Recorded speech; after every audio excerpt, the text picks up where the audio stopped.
Hello বন্ধুরা, তো আমাকে একটা দিদিভাই আমার একটা ভিডিওতে মানে একটা দিদিভাই জিজ্ঞাসা করেছে যে দিদিভাই মেয়েদের কোন পোশাকটা বানাতে মানে বেশি কষ্ট হয়। তো আমি সেই দিদিভাইটাকে বলছি যে মেয়েদের পোশাক যেমন sari, blouse, petticoat blouse, three piece, maxi, এই সব পোশাকের মধ্যে ব্লাউজ বানানোটাই বেশি কষ্টের। আমার কাছে যেটা মনে হয় যে ব্লাউজ বানানোটা কষ্টের, জানি না তোমাদের কাছে কোনটা কষ্টের কোনটা ভালো মনে হয় জানি না। তো আমার কাছে মনে হয় যে ব্লাউজটাই বেশি কষ্টের। আর ব্লাউজ বানানোটা যেমন তেমন, হেম করাটাই আমার কাছে বেশি কষ্টের লাগে। তো সারাদিন মেশিনে বসে কাজ করি, তো সন্ধ্যার দিকে আবার হেম করতে বসে যাই, তখন আর ভালো লাগে না, মন চায় না যে হেমগুলো করি। আর প্রত্যেক দিনই যখন হেম করতে বসি তখন মনে হয় যে আর ব্লাউজের অর্ডারগুলো রাখবো না, কিন্তু তারপরও আবার রাখি, কারণ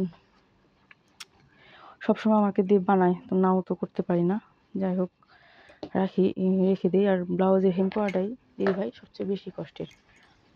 ফলসের ব্লাউজের হেমটা একটু কম থাকে, যেহেতু গলার কাজটা থাকে না, তো হাতের কাজটা থাকে না। আর নিচে তো মেশিনের সেলাইটাই দিয়ে দিই আমি। তোমরা কিসের সেলাই দাও জানি না, আমি এখন আর কি মেশিনের সেলাইটাই দিয়ে দিই। শুধুমাত্র ঘাট আর বোতামটা লাগাতে হয়।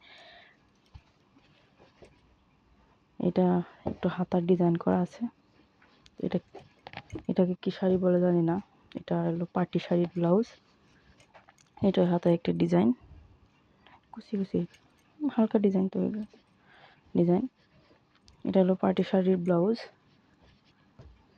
এটা আছে কাঞ্চিবরণ শাড়ির ব্লাউজ।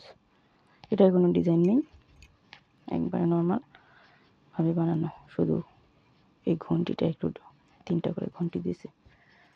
আর এটাকে কী শাড়ি বলে জানি না। তো শাড়িটা মানে হাতা একটু ডিজাইন দিছে, গুটি হাতা।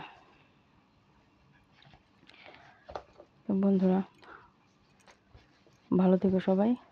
আর আমি কাজ শেষ করার পর এরকম করে ভাঁজ করি, সব যার কাজ সেই মানে প্যাকেটের নাম রেখে আর কি ভরে রাখি। আজকে এগুলো নিতে আসার কথা ছিল, আমাদের এখানে প্রচুর বৃষ্টি হচ্ছে, হয়তো বা সেই জন্য আসেনি, কালকে চলে আসবে। তো বন্ধুরা, ভালো থেকো সবাই। আজকের মতো এখানেই, অন্য কোনো ভিডিওতে আবার কথা হবে। Thank you.